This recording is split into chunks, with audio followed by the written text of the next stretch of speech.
기도의 전투에서 가공할 위력을 발휘하는 또 다른 강력한 무기는 하나님의 약속입니다.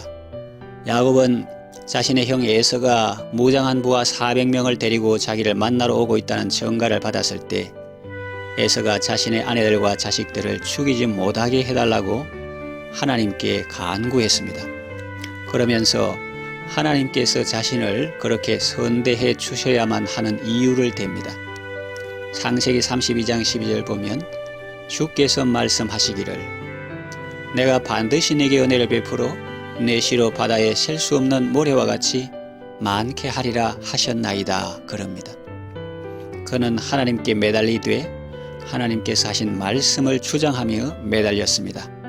주께서 무엇이라고 하셨나이다 그러죠. 하나님의 속성은 기도하는 사람이 꼭 붙잡아야 할 제단 뿔과 같습니다. 그러나 하나님의 약속은 하나님의 속성뿐 아니라 그 이상의 것을 담고 있는 훨씬 더 강력한 문고리와 같습니다. 다윗은 나단 선지자로부터 축복의 약속을 절에 들은 뒤 여호와 하나님이여 이제 주의 종과 종의 집에 대하여 말씀하신 것을 영원히 세우시며 말씀하신 대로 행하사 라고 기도했습니다. 말씀하신 대로 행하사. 이는 모든 정직한 심령들이 하나님 앞에 나아가 합법적으로 펼칠 수 있는 주장입니다. 민수기 23장 19절 하나님은 사람이 아니시니 거짓말을 하지 않으시고 인생이 아니시니 후회가 없으시도다. 어찌 그 말씀하신 바를 행하지 않으시며 하신 말씀을 실행치 않으시랴고 했습니다.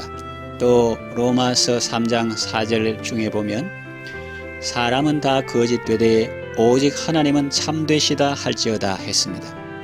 그렇습니다. 하나님은 참되지 않으신 적이 없습니다. 그 말씀하신 바를 행하지 않으신 적이 없습니다. 솔로몬도 성전을 봉헌할 때 이와 같은 방식으로 하나님께 간구하면서 자신의 아버지 다윗에게 하셨던 말씀을 기억하셔서 예루살렘 성전을 축복해달라고 구하였습니다.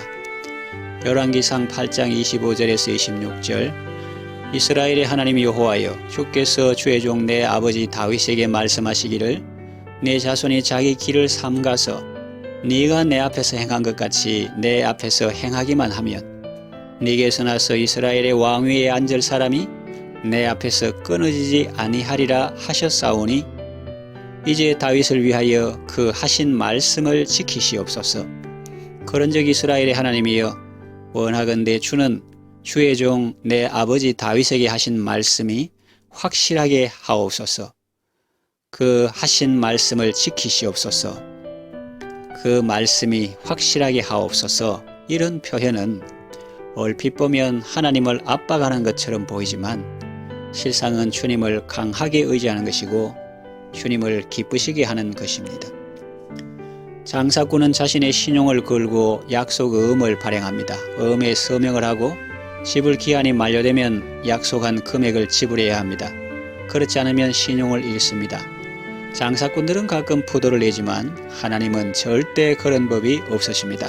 창세 이래로 지극히 높으신 그분의 신용이 문제된 적은 단 한 번도 없으며 이는 앞으로도 영원히 그러할 것입니다.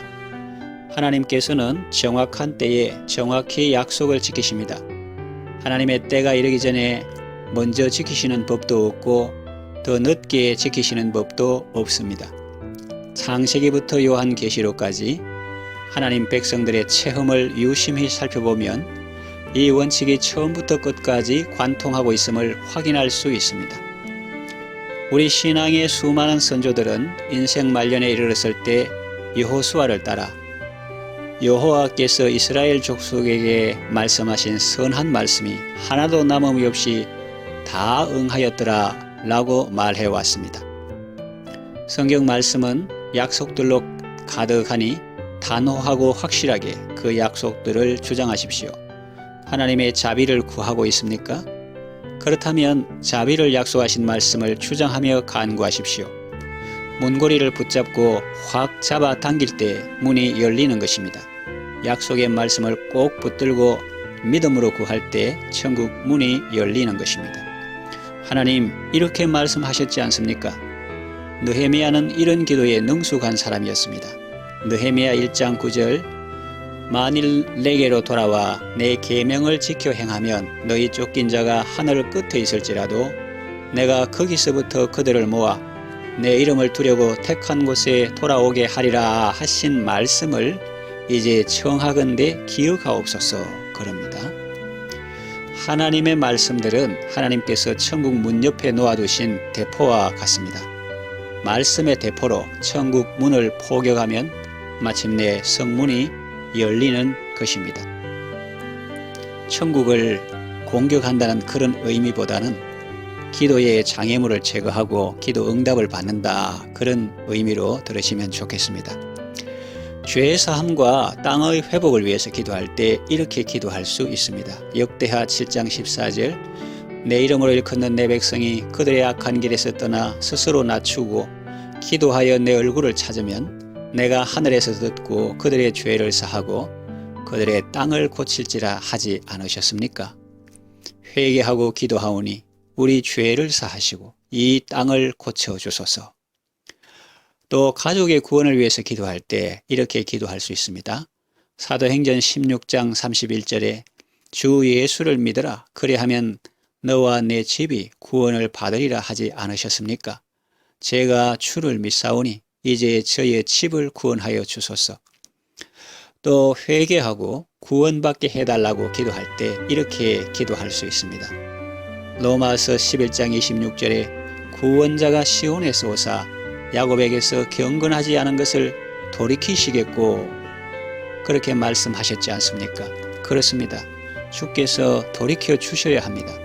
그렇지 않으면 야곱은 뭘 잘못했는지도 모릅니다. 하오니 하나님께서 회개의 영을 부어주시고 돌이켜 구원받게 하소서. 그렇게 기도할 수 있습니다. 까마귀는 울기만 해도 하나님께서 먹을 것을 주셨는데 사랑하는 자녀들이 말씀 붙들고 논리 정연하게 간구하는데 아버지께서 그냥 버려 두시겠습니까? 천국은 침노를 당하나니 침노하는 자는 빼앗느니라 했습니다.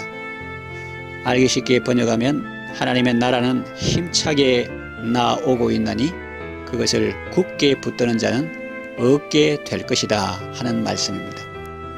해주시면 좋고 안 해주셔도 어쩔 수 없고 그런 것이 아닙니다. 확실하고 분명하게 기도해야 합니다. 문고리 잡아당기는 것처럼 약속의 말씀 붙들고 힘차게 잡아당기시기 바랍니다. 하나님의 뜻을 알려고 애쓰지 말고 하나님의 뜻에 철저히 굴복하십시오. 당신이 이미 하나님의 뜻을 알고 있기 때문입니다. 하나님의 뜻은 하나님의 모든 약속에 이미 담겨 있고 하나님의 모든 약속은 성경 말씀에 이미 담겨 있습니다. 그러니 그 약속을 주장하며 간구하십시오. 하나님께서 약속을 이루실 때까지 쉬지 말고 매달리십시오. 하나님께서 반드시 약속을 지켜주실 것입니다. 그렇지 않을 작정이셨다면 애당초 약속을 하지도 않으셨을 것입니다. 그러니 여러분 기도하실 때 하나님의 약속의 말씀을 꼭 붙드시고 그 약속하신 말씀을 주장하면서 기도하시기 바랍니다.